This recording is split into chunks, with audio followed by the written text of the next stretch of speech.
Assalamualaikum warahmatullahi wabarakatuh. Salam Guru Penggerak.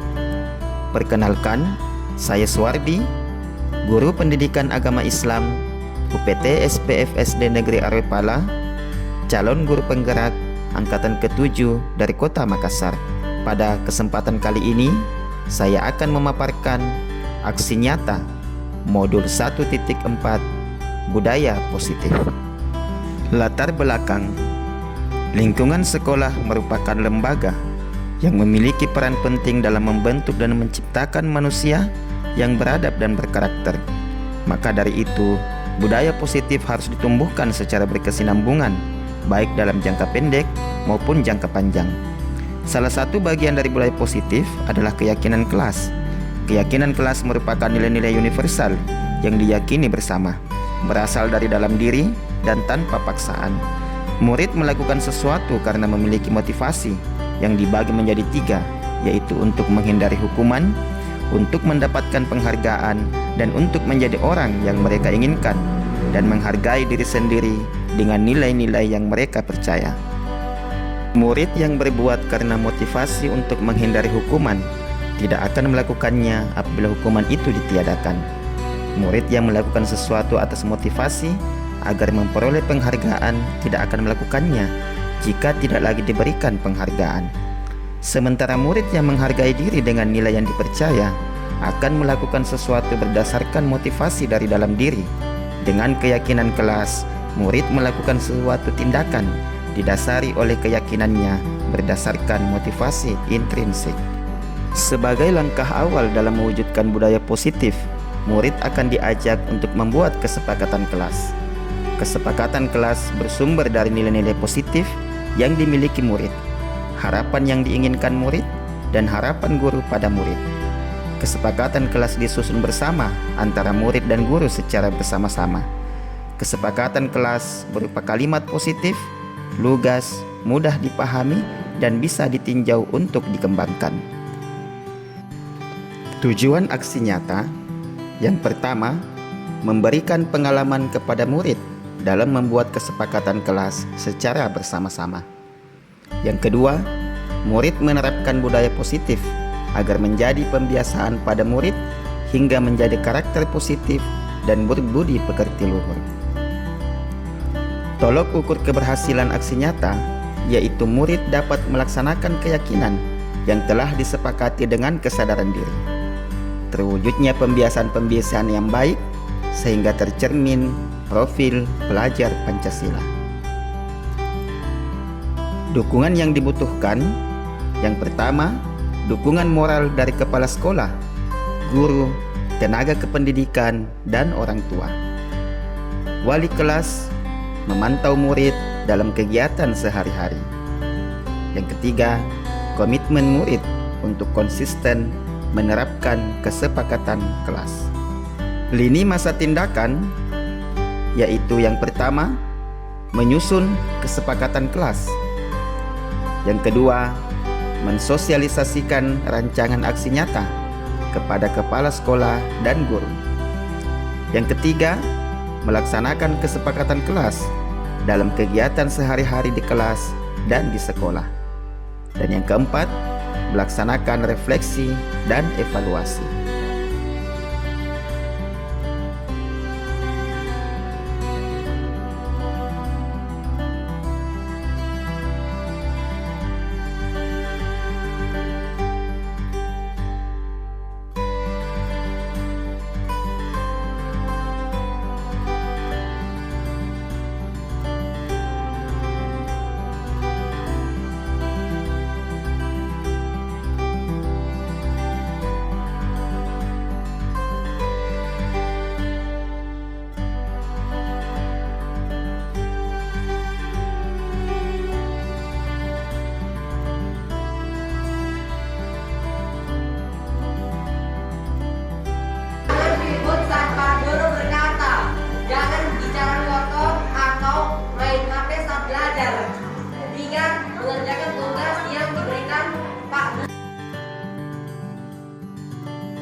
Assalamualaikum warahmatullahi wabarakatuh. Masih semangat Bapak Ibu? Ya, saya tidak. Hari ini sangat luar biasa sekali. Saya hadir di depan teman-teman sekalian, Ibu Kepala Sekolah, untuk mengimbaskan satu modul yang kami pelajari di calon guru penggerak, yaitu modul 1.4 terkait dengan budaya positif yang kita bangun di sekolah kita. Bapak Ibu sekalian, pada kesempatan yang berbahagia ini ada beberapa yang kita pelajari. Yang pertama, bagaimana kita memahami perubahan paradigma belajar. Ya. Yang kedua adalah Bapak Ibu harus mengetahui disiplin positif terkait dengan apa yang akan dilakukan di sekolah kita. Kemudian Bapak Ibu, kebutuhan dasar manusia. Jadi manusia itu memiliki 5 kebutuhan dasar.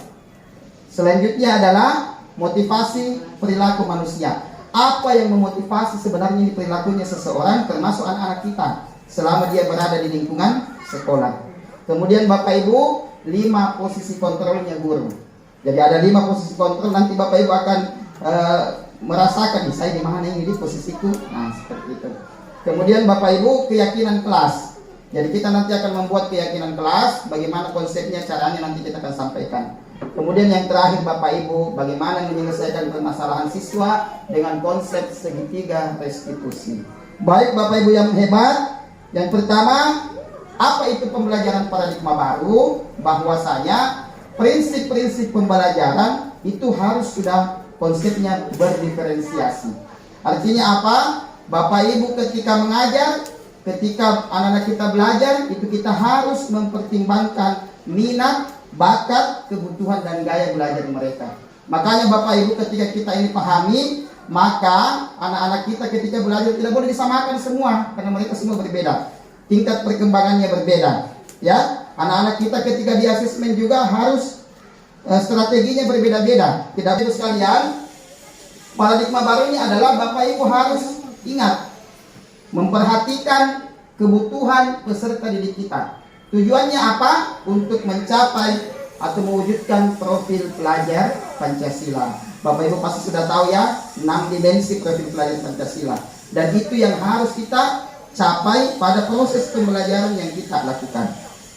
Bapak Ibu hebat, terkait dengan disiplin positif. Nah, ini ada definisinya Bapak Ibu.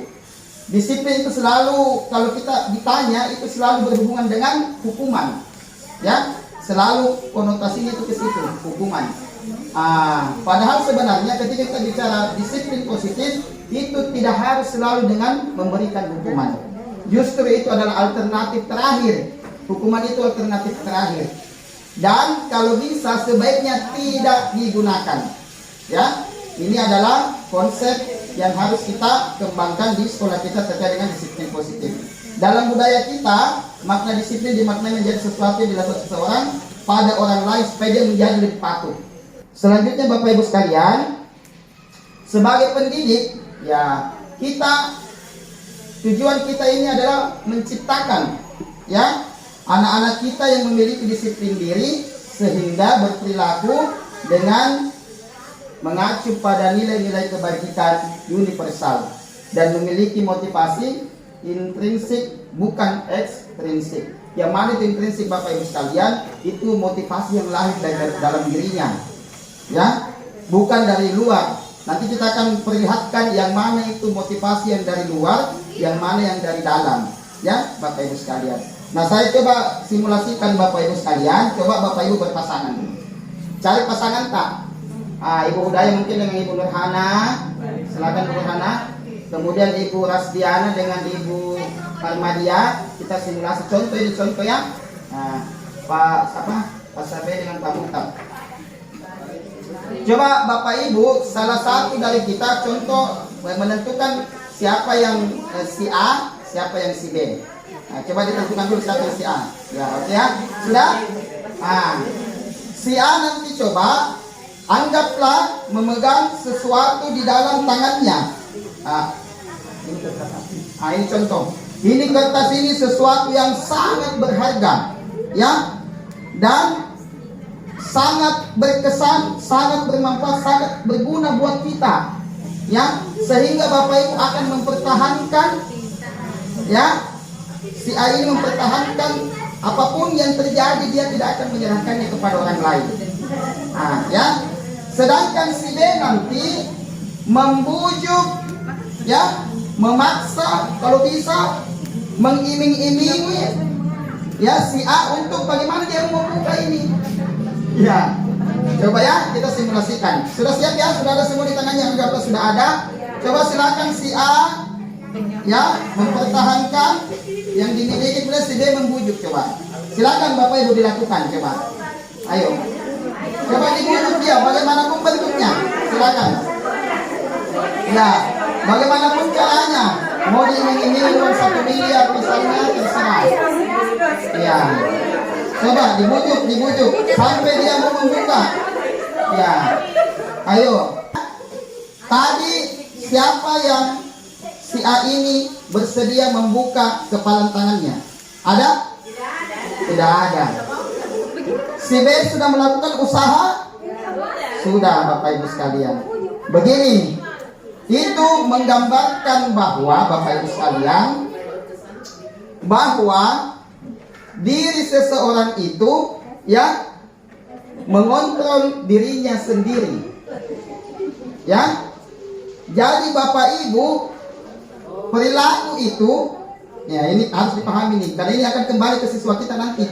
Perilaku itu yang bisa kontrol adalah diri kita sendiri. Kita mau membuka tadi tangan kita karena diiringi makanan kah, uang kah 1 miliar, dan dengan ikhlas kita buka. Siapa yang punya perilaku itu? Kita sendiri, keinginan kita. Bukan karena iming-iming itu tadi, tapi karena kita yang mau membukanya. Begitu juga Bapak Ibu yang mempertahankan, tidak mau membuka kan?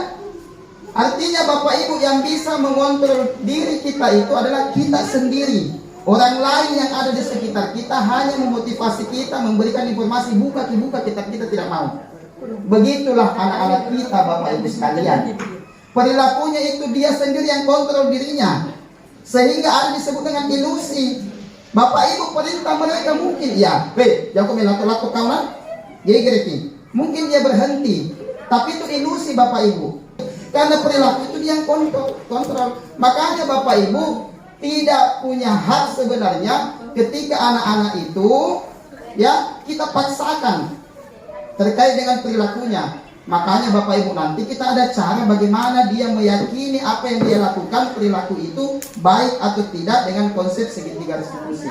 Ya, seperti itu. Makanya Bapak Ibu dihadirkan hari ini supaya nanti tidak terlalu banyak memberikan pemaksaan kepada anak-anak kita. Karena dipaksa bagaimanapun, mungkin saja hari ini oke, dia akan mengatakan ya, tapi itu ilusi semua. Jadi Bapak Ibu memberikan mungkin iming-iming tadi, penghargaan, itu ilusi. Dia akan berubah lagi nantinya. Tapi ketika Bapak Ibu motivasi itu datang dari dalam dirinya sendiri, insya Allah pasti itu akan bertahan lama. Yang tadi itu hanya sementara. Perilaku seseorang hanya bisa dikontrol oleh dirinya sendiri. Begitu juga kita kepada anak kita. Makanya, baik Bapak Ibu sekalian, ini kebutuhan dasarnya manusia. Manusia itu punya kebutuhan dasar bertahan hidup. Ya, secara fisiologis, kalau Bapak Ibu butuh makan sebentar jam 12 siang, itu kebutuhan dasar. Tidak bisa tidak melakukan hal itu. Ya, karena dia kebutuhan dasar. Bertahan hidup, kesehatan, Bapak Ibu punya rumah, itu kebutuhan dasar. Anak-anak kita juga demikian Bapak Ibu sekalian. Ada kebutuhan dasarnya. Kemudian yang kedua adalah kebutuhan dasar kita adalah selalu mau disayangi, selalu mau diterima oleh orang-orang yang ada di sekitar kita. Makanya Bapak Ibu, anak-anak kita itu kadang butuh cinta dari kita, butuh kasih sayang dari kita, dan setiap orang pasti membutuhkan itu. Makanya nanti Bapak Ibu, ketika ada anak-anak kita yang melakukan pelanggaran, nanti Bapak Ibu harus menganalisa ini kebutuhan dasarnya yang mana yang dia tidak terpenuhi. Ya, itu yang kedua. Yang ketiga, dia butuh penguasaan, dia butuh pengakuan atas kemampuan yang dia miliki. Ya, makanya itu ada anak kalau selalu mau dominan, dia memang punya kebutuhan itu. Ya, mau selalu jadi pemimpin, dia selalu mau maju. Ketika disuruh oleh gurunya itu pengakuan, dia ingin mendapatkan pengakuan. Dan Bapak Ibu, kebutuhan dasar kita perlu kebebasan. Kita selalu mau bebas, ya. Dan anak-anak kita juga demikian. Karena kenapa? Kebutuhan akan kemandirian ini, kebebasan ini, itu kita ingin mandiri, kita ingin otonomi, kita punya pilihan yang kita kendalikan sendiri. Ya, jadi kita butuh kebebasan. Yang terakhir adalah setiap kita butuh kesenangan Bapak Ibu. Ya, kalau Ibu Surnene tadi kesenangannya mau bernyanyi, ya jangan dilarang. Kita dengarkan alhamdulillah, ya. Seperti itu. Jadi setiap orang ya punya kesenangan sendiri. Anak kita dia punya kesenangannya bermain, ya kan?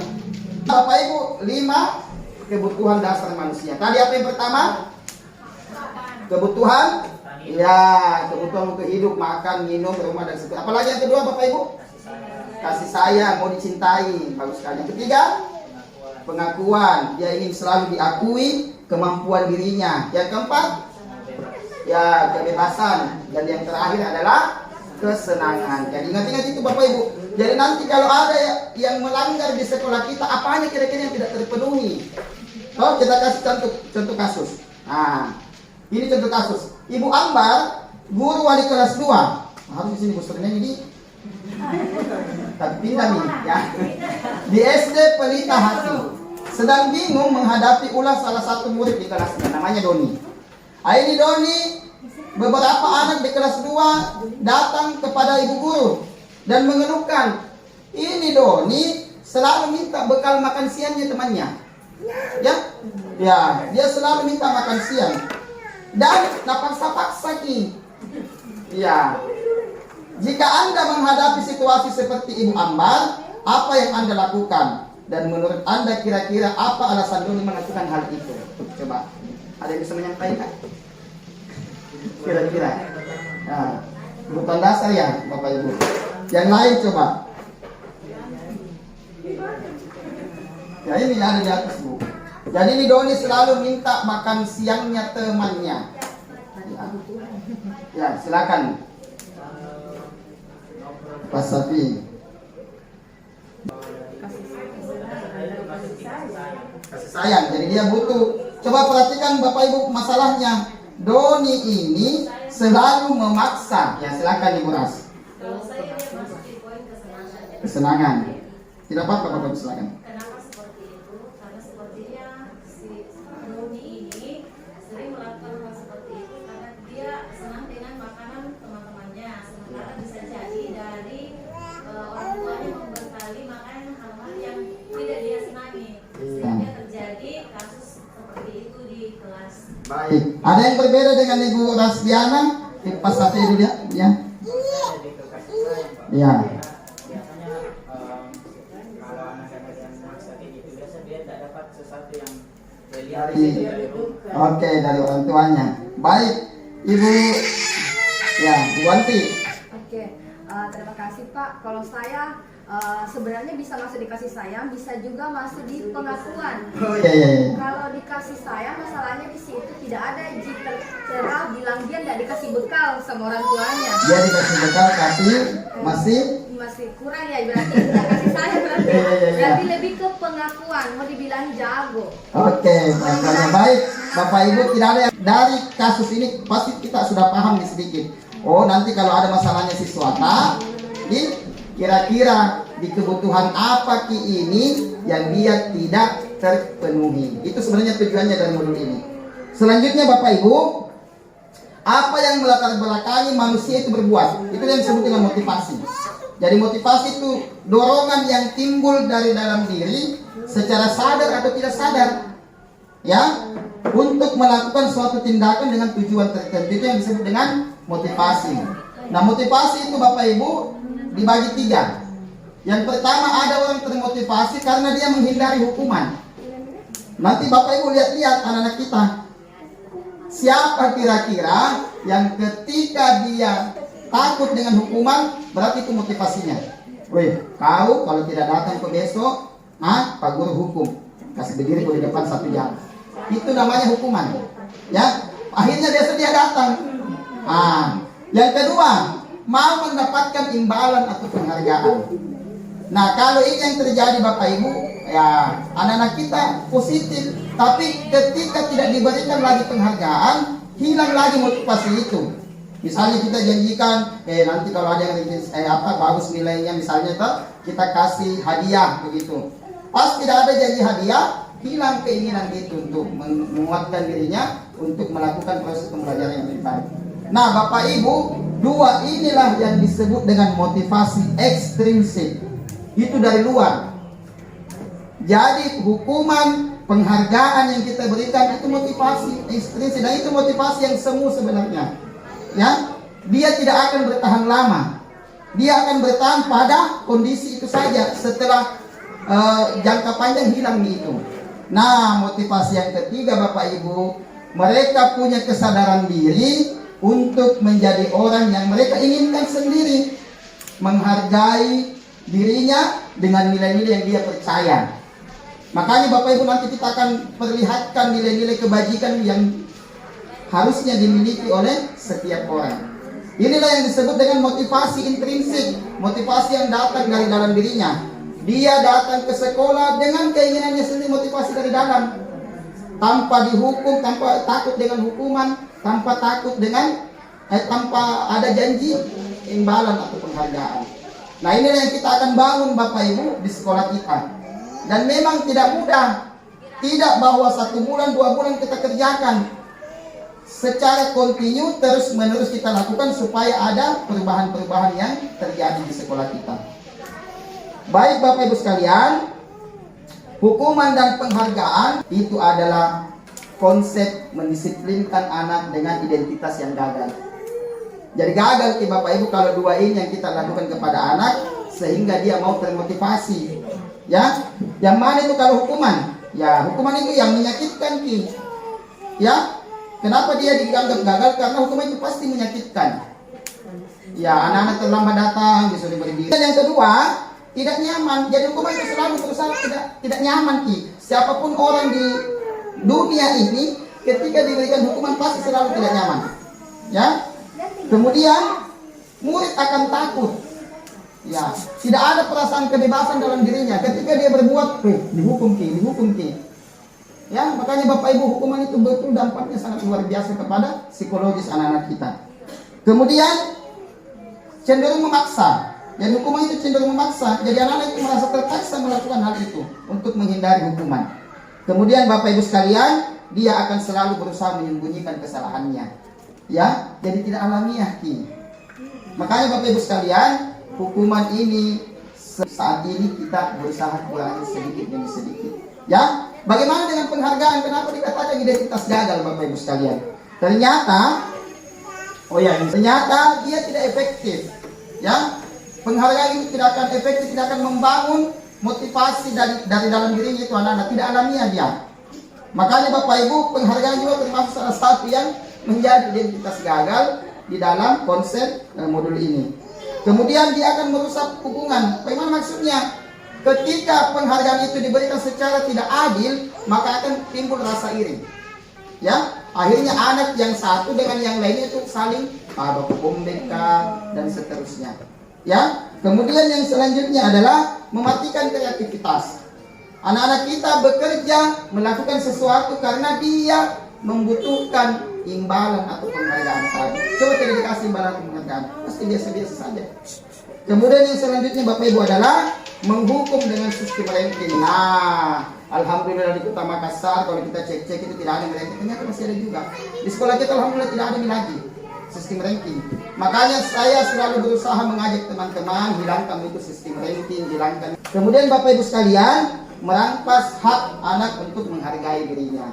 Jadi kalau ada itu kodong anak-anak yang tidak bagus nilainya, tidak ranking 1 nih, saya mentok, saya mungkin di karena itu tadi penghargaan itulah yang dikejar sehingga anak yang tidak mendapatkan penghargaan merasa terkecilkan dengan kemampuan dirinya. Yang mana yang positif Bapak Ibu yang disebut identitas sukses yaitu konsekuensi dan restitusi. Ini yang akan kita kembangkan di sekolah kita. Yang paling tinggi itu restitusi.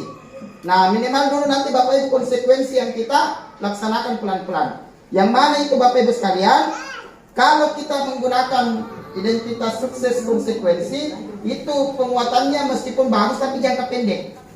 Ya, tidak panjang dia punya. Ya, akan berubah lagi dia. Makanya Bapak Ibu sekalian perlu memonitoring secara berkelanjutan. Ya, dilakukan terus-menerus, continue. Beda dengan restitusi nanti, dia jangka panjang. Kemudian kita selalu menstimulus dia. Jadi anak kita selalu dirangsang untuk melakukan perbuatan-perbuatan itu, baru dia bisa merespon. Kemudian Bapak Ibu, ini agak-agak bagus nih karena murid sudah mulai menghormati aturan. Selanjutnya Bapak Ibu, anak-anak itu sudah kehilangan waktu untuk merenungi dirinya. Ya, karena aturan itu tadi yang selalu dia ingat, oh ini aturannya ini dan seterusnya. Bagaimana dengan restitusi Bapak Ibu sekalian? Murid merasa bertanggung jawab atas perilakunya. Jadi dia kalau melakukan sesuatu dia merasa, ya ini perbuatan saya. Makanya nanti di keyakinan kelas itu kita membuat satu narasi-narasi supaya ketika ada kesalahan dia kembali ke situ, ke keyakinan kelas. Kemudian Bapak Ibu menjadi pemecahan masalah dalam jangka waktu yang sangat panjang. Ya, selanjutnya murid menghormati dirinya dan orang lain. Jadi anak-anak yang ketika kita menggunakan konsep restitusi, dia itu akan merasa kembali kepercayaan dirinya dan dia kembali ke komunitasnya, di kelompoknya dengan tidak ada perasaan beban bersalah. Dan itu bermanfaat juga buat teman-teman yang ada di sekitarnya. Kemudian Bapak Ibu, ingat teori kontrol tadi, anak-anak yang mengontrol dirinya sendiri, bukan kita. Jadi dia sudah tahu bagaimana posisi dirinya ketika dia melakukan sesuatu yang mungkin menjadi pelanggaran untuk orang-orang yang ada di sekitarnya. Kemudian Bapak Ibu yang terakhir, murid bersemangat memperbaiki kesalahan. Jadi dia tidak takut ketika membuat kesalahan, tapi dia akan punya keinginan untuk memperbaiki kesalahannya. Bapak Ibu kita harapkan nanti kalau misalnya masih lemah kita di restitusi, kita upayakan dikonsekuensikan. Kan restitusi itu adalah proses menciptakan kondisi pada murid untuk memperbaiki kesalahan. Nah, ini ciri-cirinya restitusi. Belajar dari kesalahan, bukan menebus kesalahan. Memperbaiki hubungan. Jadi anak-anak yang berbuat salah itu kita upayakan bangun hubungan yang positif antara murid dengan murid ketika ada terjadi masalah, murid dengan guru, kan begitu. Selanjutnya, ya kita menawarkan, bukan dipaksa. Jadi di restitusi itu nanti ada langkah-langkahnya. Jadi kita tawarkan solusi kepada dia, bukan kita paksa, kau harus begini nak. Nah, beda itu dengan aturan dengan keyakinan kelas. Yang selanjutnya adalah menuntun anak atau menuntun untuk melihat ke dalam diri. Jadi anak selalu berusaha melihat dalam dirinya. Ya. Kemudian mencari kebutuhan dasar yang mendasari tindakan. Jadi restitusi itu nanti Bapak Ibu, ketika ada anak yang bermasalah, sekali lagi cari dulu kebutuhan dasarnya apa. Apakah tadi di pengakuan, kebebasan, cinta kasih, atau kesenangan. Kemudian Bapak Ibu sekalian yang terakhir, fokus pada karakter. Jadi karakternya anak-anak kita yang mau dibangun. Dan itu yang paling baik kita lakukan adalah proses restitusi. Nah, ini ada contoh Bapak Ibu sekalian. Ya, perbedaan contoh. Misalnya, ada anak yang suka menyontek saat ulangan. Jadi kita misalnya temukan. Kalau kita menggunakan konsep hukuman Bapak Ibu sekalian, maka kita biasanya menghukum, kau menyontek kau. Berdiri di depan kelas nak, baru sambil marah-marah. Mentongin nih kau dari dulu mau kau selalu menyontek. Tidak ada pekerjaanmu yang lain ya. Dia dipermalukan seperti itu di depan teman-teman. Itu bentuk hukuman Bapak Ibu sekalian. Yang kedua ada yang disebut dengan konsekuensi. Jadi konsekuensi itu kan sudah dibuatkan kesepakatan, aturan. Kalau kita menyontek, ulangan lagi kembali dengan soal-soal yang berbeda. Atau mengerjakan tugas yang lain dibanding dari soal yang sudah ada, kan tadi dia menyontek. Nah itu namanya konsekuensi. Iya, kesepakatan dulu Bu. Kesepakatan dulu sebelumnya. Tidak boleh guru yang bikin. Jadi makanya ada kesepakatan kelas dia. Atau apa yang kita bikin perjanjian, sehingga ketika dia melanggar, kembali ke konsekuensi itu.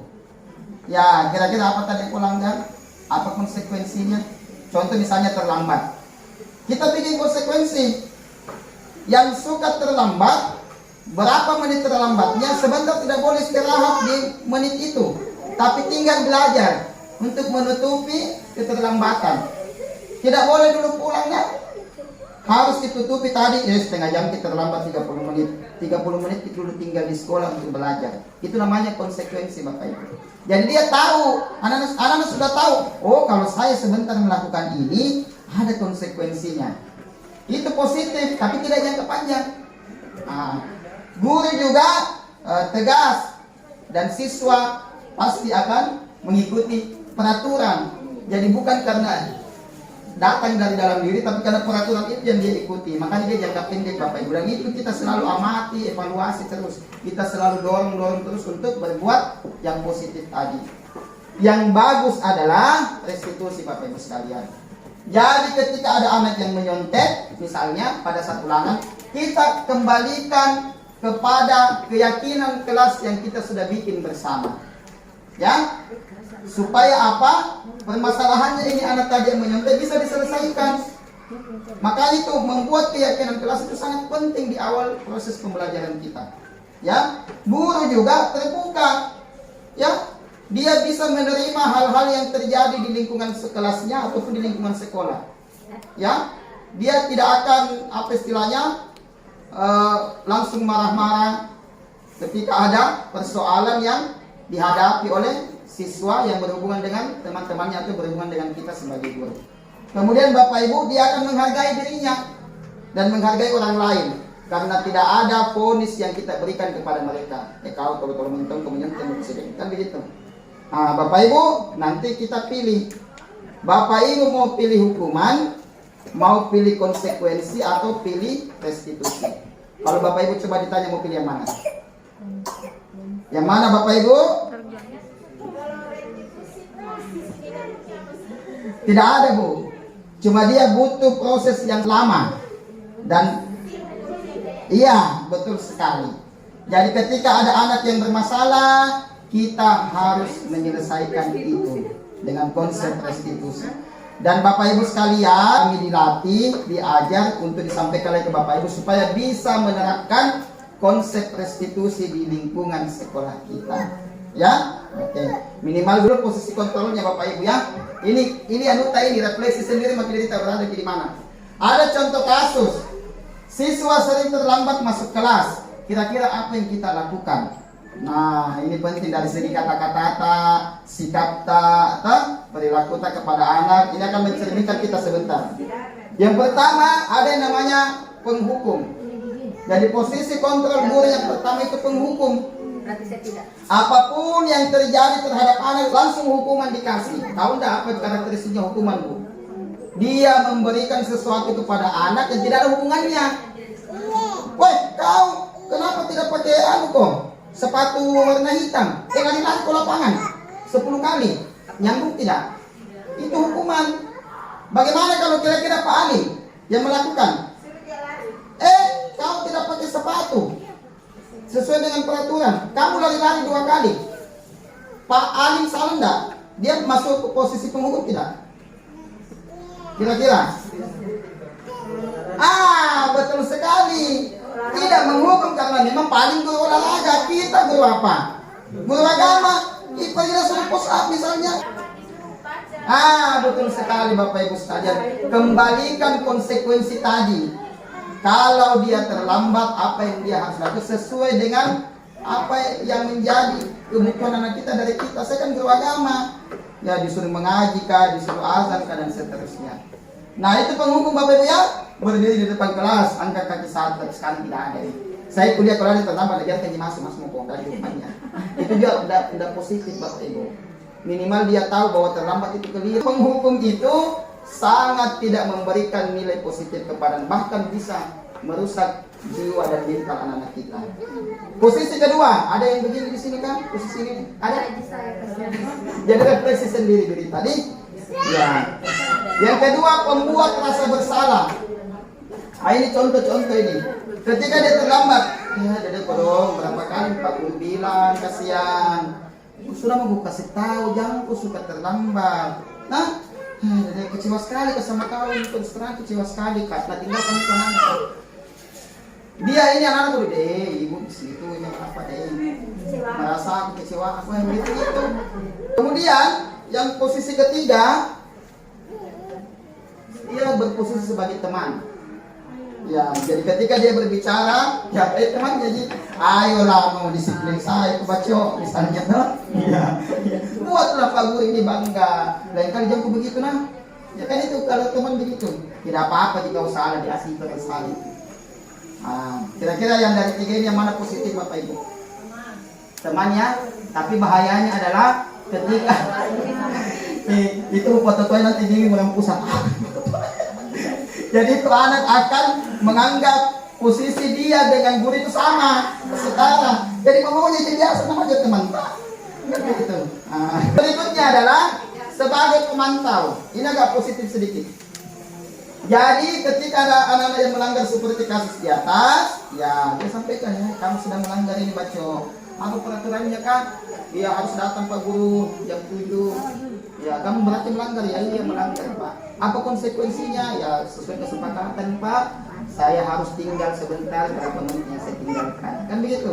Itu namanya pemantau. Ini masih positif pemantau ini. Cuma tidak terlalu ingat tadi, tidak jangka panjang dan kita harus memantau terus. Ya, yang paling bagus Bapak Ibu posisi kontrol kelima sebagai manajer. Ya, bagaimana manajer itu? Nah, dia ini menyelesaikan masalahnya peserta didik kita, kemudian peserta didik akan mencari solusinya sendiri. Kira-kira apa yang harus dia lakukan untuk memperbaiki dirinya. Dan inilah yang kita harapkan Bapak Ibu terbangun di sekolah kita. Ya, apakah kau tahu apa kesalahanmu? Dia cari nih Bapak Ibu kesalahannya apa. Kemudian kira-kira bagaimana kau perbaiki itu kesalahan. Jadi dia yang mencari solusi terhadap permasalahan yang dia buat. Saya suka terlambat Bu. Kenapa dia terlambat? Saya terlambat bangun. Ya, apa solusinya kira-kira? Ya harus cepat bangun Bu. Kenapa dia bisa terlambat bangun? Tadi malam saya tidur jam 10 nonton televisi misalnya main game dan seterusnya. Jadi apa yang harus kau lakukan? Ya jangan main game. Kan begitu. Dia yang akan mencari solusi terhadap permasalahannya. Nah, kalau ini yang kita gunakan di lingkungan sekolah kita, itulah yang diharapkan Bapak Ibu dari positifnya. Ya? Oke ya, Bapak Ibu sekalian siap ya? Siap. Baik. Coba kita lihat ada kasus. Kita telah kasus supaya kita belajar bersama. Itu Sabrina baru terlambat dan terburu-buru sampai di sekolah. Dia pun akhirnya sampai di gerbang sekolah, tapi baru menyadari kalau tidak menggunakan sepatu hitam. Seperti yang tertera di peraturan sekolah. Di depan pintu kelas, Pak Lukman memperhatikan sepatunya Sabrina yang berwarna coklat. Sabrina berusaha menjelaskan bahwa dia terburu-buru kasihan dan salah mengenakan sepatu. Tapi Pak Lukman menanyakan Sabrina, apa peraturan sekolah tentang seragam warna sepatu? Sabrina menjawab sudah mengetahuinya bahwa harus berwarna hitam. Namun terburu-buru dan salah mengenakan sepatu. Selain tidak mungkin pulang karena rumahnya jauh, Pak Lukman tetap bersikeras. Tidak mau dengan alasannya Sabrina. Ya, dia mengatakan ya sudah, kamu sudah melanggar peraturan sekolah, kamu salah, sudah terlambat. Salah pula warna sepatunya. Segera buka sepatumu kalau tidak bisa mengenakan warna sepatu sesuai peraturan. Sabrina lagi minta maaf Bapak Ibu sekalian, ya, dan memohon kembali kepada Pak Lukman agar tetap mengenakan sepatunya dan berjanji tidak akan mengulang kesalahannya. Nah, namun Pak Lukman tidak mau Bapak Ibu sekalian. Tidak, kamu telah melanggar peraturan. Kalau tidak sanggup ambil sepatu di rumah atau diantarkan sepatunya ke sekolah, ya sudah, kamu tidak bersepatu seharian di sekolah. Ya. Sekarang copot sepatumu dan silakan belajar tanpa sepatu. Sabrina pun dengan berat hati mencopot sepatunya dan memberikannya kepada Pak Lukman. Seharian dia tidak berani berkeliling di sekolah karena malu. Coba, sudah tidak pakai sepatu dibikin malu, lalu dimarah-marah lagi sama gurunya. Dan lebih banyak berdiam diri di kelas tanpa alas sepatu. Pertanyaan kemudian, di posisi kontrol mana Pak Lukman ini? Dari narasi di atas, jadi terlihat Pak Lukman di posisi apa? Tadi kan ada sebagai penghukum, ada pembuat rasa bersalah, ada sebagai temannya Ji, ada sebagai pemantau, ada sebagai manajer. Yang mana dia pilih nih? Apa yang mana dari kasus ini? Pak Lukman di mana? Penghukum. Alasannya Bu? Alasannya karena itu kamu sudah Oh iya. konsekuensi dengan Langsung marah-marah lagi. Oke, sepakat dengan Ibu Ras? Oke, kita lihatlah. Nah, Bapak Ibu, ya betul sekali. Jadi posisi Pak Lukman itu penghukum Bapak Ibu. Indikatornya apa? Nada suaranya tinggi, menghardik, menunjuk-nunjuk, menyakiti dan menyindir. Adakah yang seperti itu di sini? Nah, kira-kira solusinya. Ketika kalau Pak Lukman menjadi manajer, apa kira-kira yang harus dilakukan? Ya, silakan. Melihat kembali apakah ini anak memang suka melanggar. Kalau dia memang baru kali itu, ya mungkin bisa menerima bahwa oh ternyata dia dalam situasi yang tidak nyaman hari ini. Jadi alangkah bagusnya diberikan kesempatan. Karena yakin bahwa dia berangkat dari rumah sampai di sekolah sudah ada rasa tidak nyaman, sudah terlambat bangun, sudah buru-buru, terlambat waktu, dan dia sudah tahu bahwa ada aturan yang seperti ini. Itu kalau Siap Bu ya, kita lihat lagi ya, tidak salah. Dan ada sebagian yang tepat dari jawaban Ibu Ras. Kita lihat ya, apa yang harus dilakukan Pak Lukman jika dia berada di posisi manajer. Dia harus bertanya dulu kepada Sabrina. Apa yang Sabrina yakini tentang keyakinan kelas? Ingat kembali lagi Bapak Ibu, selalu kembali keyakinan kelas. Makanya kita hari ini diajar membuat keyakinan kelas supaya positifnya nanti kelas kita dan sekolah kita. Ya, yang mana kira-kira keyakinan kelas yang dilanggar Sabrina, misalnya peraturan sekolah terkait menggunakan seragam atau atribut yang ada di sekolah. Apa yang kamu yakini dengan hal tersebut? Ya, kalau kita pakai hitam begini akan rapi semua di sini, atau begitu. Kalau kamu yakininya, maukah kamu mematuhinya? Iya Pak, kebetulan di hari ini saya lupa tadi. Begitu bahasa kita tuh, bahasa Makassar. Kalau kamu mematuhinya, kira-kira hal apa yang akan menggambarkan dirimu nantinya? Mau kau bikin apa kini? Dia akan mengatakan misalnya akan berubah Pak, insya besok tidak akan ini dan seterusnya. Kalau itu Bapak Ibu yang kita lakukan, kira-kira anaknya bagaimana masuk belajar?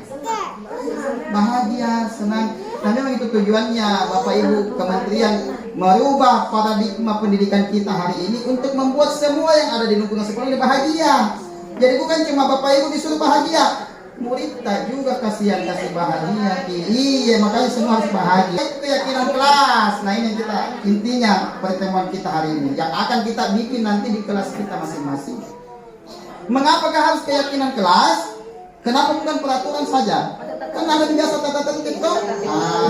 Coba Ibu perhatikan ini. Mengapa kita memiliki peraturan tentang penggunaan helm? Bahwa kalau kita mau naik motor, pakai helm Ki. Bahaya nanti. Ujung-ujungnya pasti apa jawabannya? Sama sepakat semua kan keselamatan. Contoh kedua, kenapa kita harus menggunakan masker kemarin untuk COVID-19? Kena virus. Iya, ujung-ujungnya nanti kembali kepada keyakinan tentang kesehatan. Dari tadi keselamatan, kesehatan. Bapak Ibu, dua hal itulah yang kita yakini bahwa itulah nilai-nilai kebajikan universal. Keyakinan itu tadi bahwa orang kalau pakai helm selamat Ki. Kalau kita pakai masker sehat Ki. Itu keyakinan Bapak Ibu sekalian. Sehingga itulah yang harus kita lakukan. Ya, jadinya secara tersirat dan tersurat, ya nilai-nilai itu yang akan kita kerjakan nanti di lingkungan sekolah kita. Tanpa memandang bulu lagi, tidak ada rasnya, bukan ras kita, tidak ada ras, bahasa maupun agama. Tidak ada. Apa yang kita bikin nanti itu mencakup nilai-nilai kebajikan secara universal. Ya, akan membuat keyakinan kelas. Ya, jadi semua nanti Bapak Ibu diharapkan membuat keyakinan kelas. Tadi nanti kita evaluasi Bapak Ibu sekalian. Ya, ingat tugas ini bukan tugas saya saja, tugas kita bersama. Yang pertama Bapak Ibu nanti berdiskusi dulu. Siapa yang ditemani berdiskusi? Iya, kan saya. Jadi Bapak Ibu nanti besok, ya besok sudah mulai. Jangan Bapak Ibu sekalian, jangan bikin dulu baru kita diskusikan, jangan. Jadi itu lahir dari kesadaran masing-masing anak didik kita. Tinggal nanti Bapak Ibu dibekali nilai-nilai kebajikan. Nanti saya share nilai-nilai kebajikan apa. Nilai-nilai kebajikan itu lahir dari mana? Ingat kembali ke profil pelajar Pancasila. Beriman dan bertakwa, berakhlak mulia kan? kemudian bergotong royong, itu kembali, dan nilai kebajikan yang lain yang telah disepakati secara universal di seluruh dunia kirimkan. Ada beberapa kata-kata di situ yang bisa kita gunakan nanti. Oke ya? Jadi diskusinya boleh besok kita sudah bikin. Ya, diskusi dengan anak-anak, apa kira-kira supaya sekolah kita ini bagus. Tidak boleh kita lambat, dicatat saja dulu. Nanti kita akan ajar caranya. Kemudian Bapak Ibu, rumuskan peraturan menjadi keyakinan. Jadi bikin dulu peraturan. Tidak boleh terlambat masuk ke kelas, ya kan? Tidak boleh membuang sampah di sembarang tempat. Dari peraturan itu dibuatkan dalam bentuk narasi keyakinan nanti. Misalnya, kami akan disiplin masuk di kelas, misalnya begitu. Itu namanya narasi keyakinan. Kemudian Bapak Ibu sekalian, menempelkan keyakinan kelas itu di depan. Jadi setiap anak melakukan sesuatu yang keluar dari konsekuensi atau keyakinan yang kita bikin, kembali selalu ke situ. Boleh dibuat nanti Bapak Ibu dan dibentuk kanva, atau mereka tempel-tempel dalam bentuk post-it dan seterusnya. Kemudian kita supaya tidak hilang, tidak lepas, kita kasih plastik begitu, tapi lebih bagus di kanva Bapak Ibu. Ya, atau mau dibentuk dalam spanduk besar-besar di atas itu. Keyakinan kelas 5A misalnya, keyakinan kelas 2B. Jadi ingat itu ya Bapak Ibu, 3 yang kita lakukan besok dengan membuat keyakinan kelas. Bagaimana caranya? Yang pertama, jadi ketika kita membuat keyakinan kelas itu lebih abstrak dari peraturan.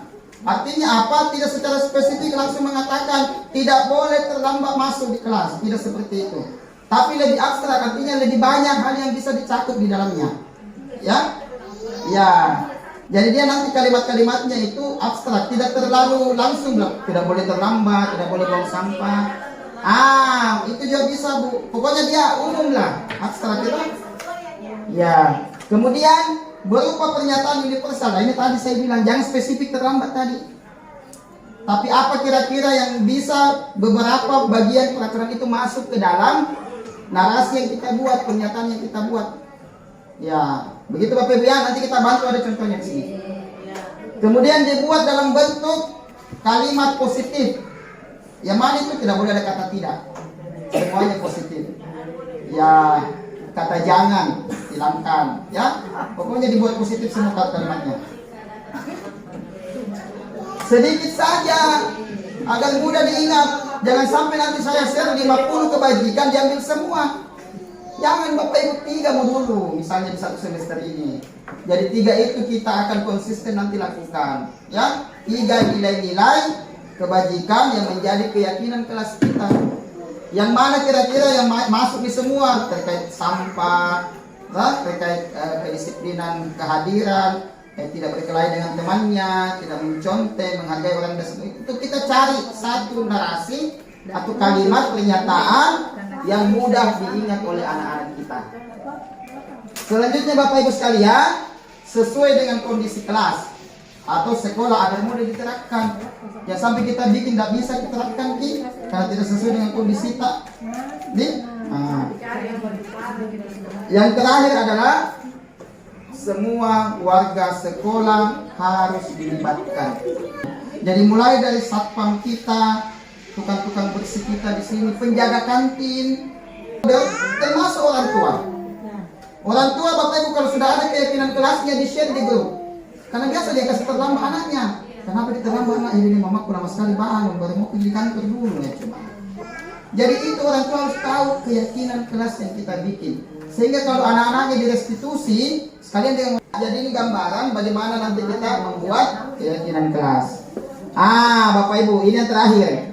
Bagaimana ketika ada anak-anak kita yang melakukan pelanggaran dari keyakinan kelas tadi? Disinilah masuk fungsinya segitiga restitusi. Segitiga restitusi kenapa dikatakan ya? Karena dia ini sisi-sisinya itu menggambarkan bagaimana kita menyelesaikan permasalahan yang muncul dalam proses yang ada di kelas atau di satuan pendidikan kita. Tadi kan ada di keyakinan kelasnya. Anak-anak sudah sadari dirinya begini-begini, tiba-tiba kan namanya manusia biasa. Ya, ada yang mungkin berkelahi, ada yang suka terlambat datang, ada yang suka malas datang kayak siapa? Dela, siapa lagi Rido, kan begitu. Nah ini nanti direstitusi semua ini Bapak Ibu sekalian. Ya, bagaimana pola restitusi itu? Yang pertama adalah kita menstabilkan dulu identitasnya.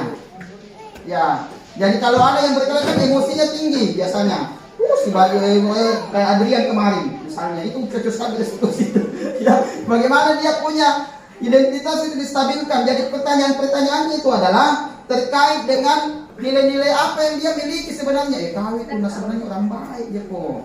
Kau itu sabar sekali kok. Cuma memang namanya dia manusia biasa, selalu ada kesalahan-kesalahan. Itu namanya menstabilkan identitas. Kembalikan itu identitasnya karena bahwa dia orang baik. Bukan sifatnya itu tadi yang dia berkelahi, najabur, bukan itu sebenarnya karakter aslinya, makanya distabilkan identitasnya. Kasih kembali kau itu orang baik sebenarnya. Selama ini rajinmu sebenarnya, kau bantu Pak Guru biasa dan seterusnya. Memang tidak mudah ini diterapkan. Tapi berusaha Ki, karena inilah yang diharapkan pemerintah supaya budaya positif di sekolah kita terbangun. Nih, jadi stabilkan identitas. Nanti ada contoh video. Yang kedua Bapak Ibu, validasi tindakan yang salah. Maksudnya apa? Kita membangun ya kesadaran anak-anak kita bahwa yang dia lakukan itu salah ini. Salah Ki. Kira-kira itu tadi waktu kau pukul Ki benar atau tidak? Tidak, Pak, itu sebuah kesalahan. Begitu. Jadi disadarkan dia, dicari itu kesalahannya tadi, divalidasi Ki. Bahwa itu adalah perbuatan yang apakah terlambat itu baik? Tidak, Pak, tidak bagus itu terlambat. Kan begitu. Pokoknya divalidasi terus sampai ditemukan dari anak itu seperti apa dia menyadari kesalahan yang dia lakukan. Ya. Yang terakhir adalah Bapak Ibu menanyakan keyakinan. Apa keyakinan kita selama ini? Kembali lagi ke pertanyaan di depan kelas, Pak. Iya, kembali ke keyakinan kelas. Iya, betul sekali. Saya melanggar Kak yang kalau dia berkelahi harusnya satu pihak semua sopan di. Ya kan begitu. Jadi dia akan meyakini itu. Kemudian di keyakinan ini Bapak Ibu sekalian cari solusinya dari dia. Kira-kira kalau kita mau perbaiki ini bagaimana? Misalnya kalau dia suka tidak datang dengan alasan tadi, ya kan? Saya Pak mulai besok mau bangun cepat-cepat, supaya saya bisa ini tidak terlambat lagi datang ke sekolah sebelum jam 7. Kan begitu. Mau tidur cepat Pak, nggak mau main game. Misalnya begitu kan? Dengan itu kita tanya lagi, kapan mau berubahnya? Tahun depan Pi. Pasti anak itu akan berpikir, besok Pak, enggaknya. Kan itu, pasti anak itu akan berusaha, besok tidak akan melakukan lagi. Oke, jadi dia itu Bapak Ibu ketika sudah direstitusi, dia itu akan menjadi orang yang baru kembali. Ya, coba lagi tadi ketika dia menemukan kepercayaan dirinya untuk dirinya dan dia akan kembali ke kelompoknya seperti biasa, tidak ada masalah. Usaha Bapak Ibu, inilah tugas kita bersama melakukan budaya restitusi di dalam melaksanakan ketika kita menemukan permasalahan yang ada di kelas ataupun di lingkungan sekolah kita. Saya kasih satu contoh ya Bapak Ibu. Nah ini contoh ya. Misalnya di kelas kita ada salah seorang siswa yang malas datang ke sekolah. Ini kan permasalahan ini. Dalam kesepakatan kelas 5, salah satu nilai kebajikan yang telah disepakati dan diyakini seluruh warga sekolah adalah disiplin dan komitmen. Jadi kita sudah bikin harus berkomitmen terhadap apa yang sudah kita sepakati. Semua warga sekolah sepakat dan meyakini bahwa semua orang harus disiplin dan komitmen dalam segala hal. Malas datang ke sekolah termasuk salah satu tindakan yang tidak sesuai dengan salah satu nilai kebajikan yang telah disepakati. Saya sebagai guru harus melakukan apa? Nah, ini. Selamat siang Zia. Ya, apa kabarnya hari ini? Kira-kira Zia tahu tidak kenapa dipanggil oleh Pak Guru ke sini? Tidak tahu. Ya, kamu beberapa kali tidak masuk di pelajaran pendidikan agama Islam yang Pak Guru ajarkan. Betul tidak? Iya. Menurut saya ketidakhadiran itu perbuatan baik atau perbuatan buruk? Perbuatan buruk, ya. Jadi ketidakhadiran di sekolah itu adalah sebuah kesalahan. Ya. Nah, Zia juga melakukan kesalahan tersebut. Jadi Zia dipanggil bukan untuk mencari kesalahannya, ya, karena setiap orang pasti pernah berbuat kesalahan. termasuk Pak Guru juga pernah. Dan Zia juga sekarang melakukan kesalahan. Nah, Zia dipanggil oleh Pak Guru untuk memperbaiki kesalahan yang Zia lakukan dan membantu Zia keluar dari permasalahan tersebut, yaitu jarang hadir ke sekolah. Apa kira-kira alasan Zia kenapa jarang ke sekolah terutama pelajaran yang Pak Guru ajarkan?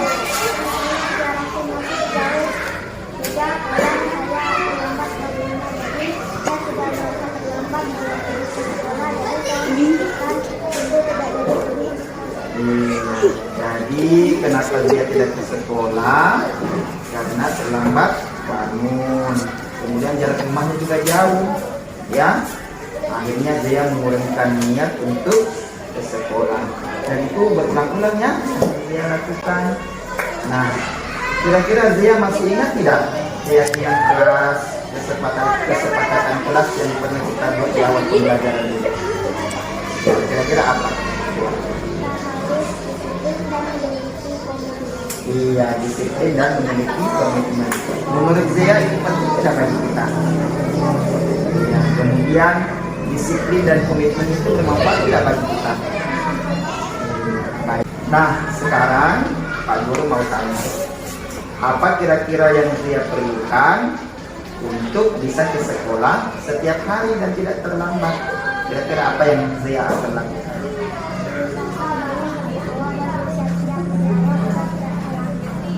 Apalagi kira-kira?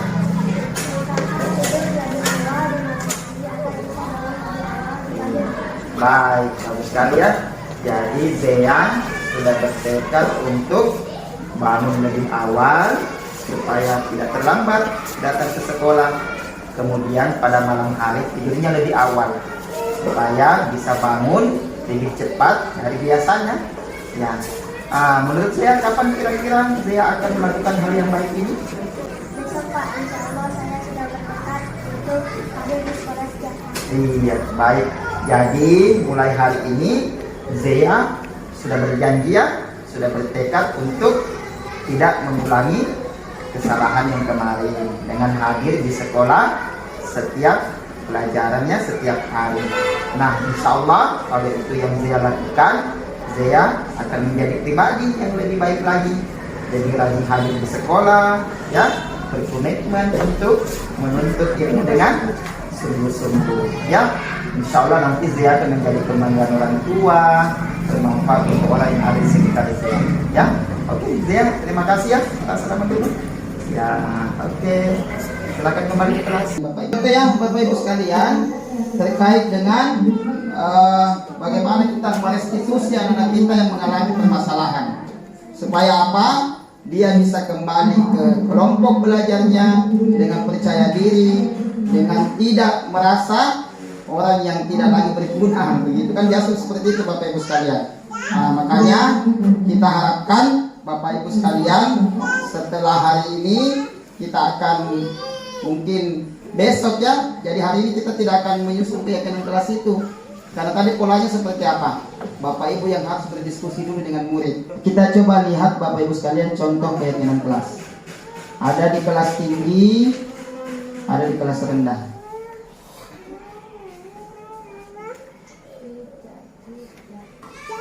Contoh keyakinan kelas di kelas 1. Ya, jadi dia punya 5 keyakinan kelas. Setiap anggota kelas perlu belajar. Ya, jadi kalau nanti ada anak tak malas, tidak mau kerja tugas, masuk semua di situ. Ya, kemudian tidak kerja PR misalnya, apalagi tidak mau menulis, nih keyakinan kelasnya kembali ke sini. Kemudian setiap anggota kelas perlu senang. Nah, anak-anak harus senang-senang terus. Nah, kalau misalnya ada yang datang mengganggu, nanti dia dikasih tahu, teman kan tidak senang kalau kita ini tanya begitu. Kemudian perlu melakukan tugas, apa yang tugas diberikan, ada yang dia tidak bekerja kembali ke situ. Setiap anggota kelas saling menghargai, misalnya kan. Bapak Ibu nanti bikin saja sesuai dengan kebutuhan kelas masing-masing. Kemudian di kelas 5 ya, kelas tinggi contohnya, kita harus selalu bersikap positif, ya. Kemudian senantiasa menjadi diri yang terbaik. Makanya tadi Bapak Ibu pernyataan itu jangan terlalu spesifik, harus abstrak. Artinya banyak nanti yang masuk di situ. Jadi ketika anak-anak bermasalah di satu hal tertentu, nanti dia akan mencari di kayak ini yang mana kira-kira kulanggar di. Begitu. Percaya dan menghormati orang lain serta para miliknya. Jadi kalau anak ada paling kamu di kelas masuk di sini. Misalnya begitu, diambil barangnya orang tanpa seizинnya dan seterusnya. Kemudian berkomitmen terhadap setiap tugas. Nah ini masuk di situ Bapak Ibu, mengerjakan PR-nya, kemudian menyelesaikan apa yang diberikan dan seterusnya. Senantiasa membantu atau menolong. Ya, 5 poin Ibu, tapi mencakup keseluruhan yang ada di lingkungan kelas dan sekolah kita. Ya, ada lagi yang lain di bawahnya. Bapak Ibu bisa jadikan contoh nanti. Bapak Ibu besok bisa merancang ini dan kita akan lihat keyakinan kelas itu dipajang di depan kelas kita masing-masing. Boleh nanti dalam bentuk sederhana dulu Bu besok, dalam bentuk post-it atau kertas yang ditempel-tempel, kasih bentuk-bentuk lovekas, ini cantik-cantik. Terus sebagai keyakinan kelas. Nanti kalau rusak lagi diperbaiki, di print dan seterusnya. Oke ya Bapak Ibu sekalian, saya kira demikian pertemuan kita hari ini. Terima kasih Bapak Ibu atas kehadirannya dan mudah-mudahan kita termotivasi. Ya, karena motivasi itu datangnya dari kita dulu.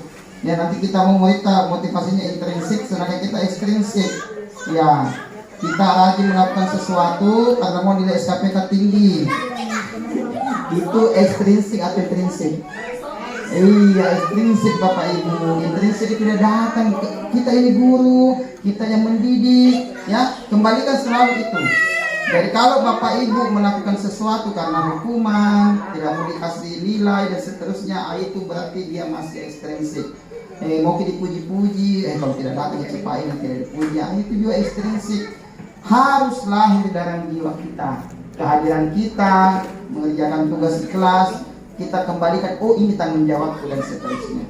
Termasuk Bapak Ibu besok bekerja, jadi karena bilang, tugasnya Pak Suwardi ini, baru diminta sama kementerian, kenapa kalian mendapat itu jadi penggerak? Ya, jangan Bapak Ibu, kembalikan semuanya bahwa ini untuk kebutuhan anak-anak kita, ya, kebutuhan kita bersama supaya sekolah kita nanti menjadi sekolah yang aman, nyaman, dan kondisinya positif untuk seluruh warga sekolah yang ada di satuan pendidikan kita. Saya kira demikian Bapak Ibu, terima kasih atas perhatiannya. Wassalamualaikum warahmatullahi wabarakatuh. Ada mau bertanya boleh? Bismillahirrahmanirrahim. Assalamualaikum warahmatullahi wabarakatuh. Saya Mukhtar, wali kelas 6A di Sekolah SDN Negeri Aeropala, Makassar.